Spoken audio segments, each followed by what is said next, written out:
Here I have a couple of sealed items from the special edition Star Wars CCG set.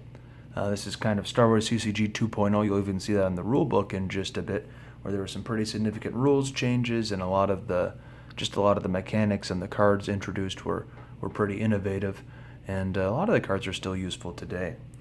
We'll get started with the starter deck. I chose to go with the light side one since that's the one I had an extra of. The pack is going to have light and dark side cards in it. We'll get to that later.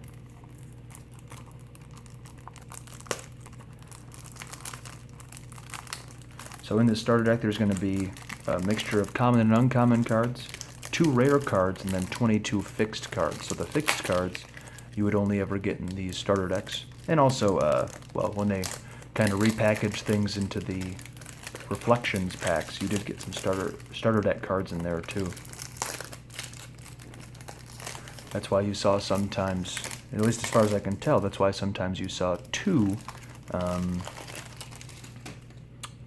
rares in a row in those, which wasn't very normal to see 2 rares in a row in any Reflections pack. So the deck itself comes in this here, because also in there are our rulebook and glossary. So the rulebook version 2.0, and then the glossary, which had a lot of the information from the rules supplements in there. I won't go through it too much because I've done that in a previous video, and also I want to keep it in real nice shape. But I just kind of like flipping through these, and at the time there was game text for a lot of cards that I didn't even have, so it was nice to be able to read the game text of those cards, and oh man, that would be a cool one to get in my deck. Okay, and this looks pretty tightly sealed, so we'll see how I can, the best way for me to get this open while keeping the cards nice and, oof, yeah, that's a real tight seam on there. This is where it'd be nice to have longer nails. In pretty much no other circumstance would I want longer nails, but open in packs it would be nice. Okay. Alright, I think I'm going to be very careful and just try to trim that corner. There we go. Hopefully that gets me started. Alright, that wasn't so bad. Now we'll get some momentum.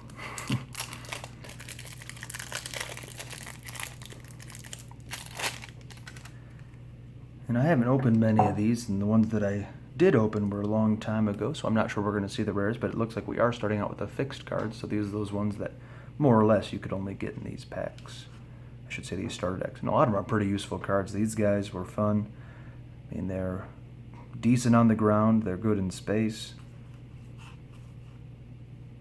Not warriors, but power +2 on Raltier is not bad.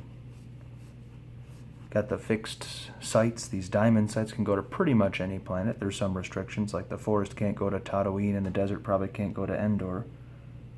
Well, I don't know if it says it can't go to Endor. Bespin, of course not. I guess it can go to Endor. Wonder if there's a whole separate band of desert Ewoks. Some more fixed cards here.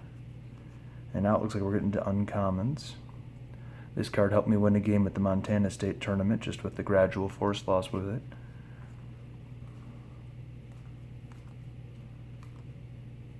That's a nice card for Starship Weapons, which I've kind of stopped using, and this is one of the best light side cards from the set, in my opinion. Just, if you fire a weapon that isn't a lightsaber, add a Battle Destiny. It seems almost too good. The dark side version, the old dark side had one for bounty hunters and one for troopers, but that one even works for space weapons or vehicle weapons, whatever you want. Yeah, anytime I open Special Edition, I just see so many useful cards, especially the interrupts with high destinies too. 5, I'm pretty much never disappointed drawing a 5. And these are definitely new. I can smell them from here. The new card smell. X-Wing Cannon, another card that helped me win the a game at the Montana State Tournament, I should say. Okay, so we're into our rares. They kind of snuck up on me, but Jayauza and the Rebel Fleet, which is nice for canceling force drain. So none of the big name cards, but a couple nice rares. And now it looks like we're getting to the uncommon, so we'll see. Okay, gold 6 and his pilot right next to each other. And that's one of the cooler Y-Wing pictures in my opinion. So we got red 7's pilot, and maybe we'll get a red 7 too. We got red 9's pilot and gold 4. There's red 7. Okay, nice. So it's nice to have those matching pilots, especially when Death Star 2 came out. Those are good to swarm people with, these freighters, because quad lasers can deploy on them. Alright, so an okay starter deck. I mean, I always like getting those starships in there. Just all the Y-Wings and X-Wings they put into Special Edition were pretty cool. So here's the last 9-card pack that Decipher did. After that, they switched to 11 for pretty much it. Well, that's not true. They did Endor. My mistake. Endor was a 9-card pack as well. So we'll be seeing a few Dark Side Special Edition cards in here. Presumably.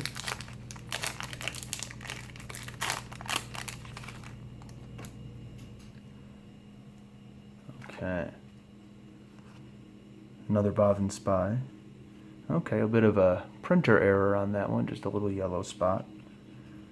Not a big deal, but some people do like those. Make things a bit more interesting. Docking Bay Mechanic. I always tried to make him work by able to deploy fighters cheaply to docking bays, but it was always better, I thought, to just deploy them directly to the system. Plus, it's hard to get him out, too. And our rare is a Bantha Herd. Okay. I like trying to shoehorn Tuskens into a deck. It doesn't always work, but this is a very nice card if you want to use Tuskens. Yeah, being able to add a Battle Destiny or I should say a Battle Destiny if there's a Tusk Raider or a Bantha there, it could be a lot of fun. Tuskens aren't super great on their own, but this makes them a little bit better. Okay, so that is it for Special Edition. My next video is going to be the next 2 sets, Endor and Death Star 2. So I hope you tune in for that one. Thanks for watching. Have a good one.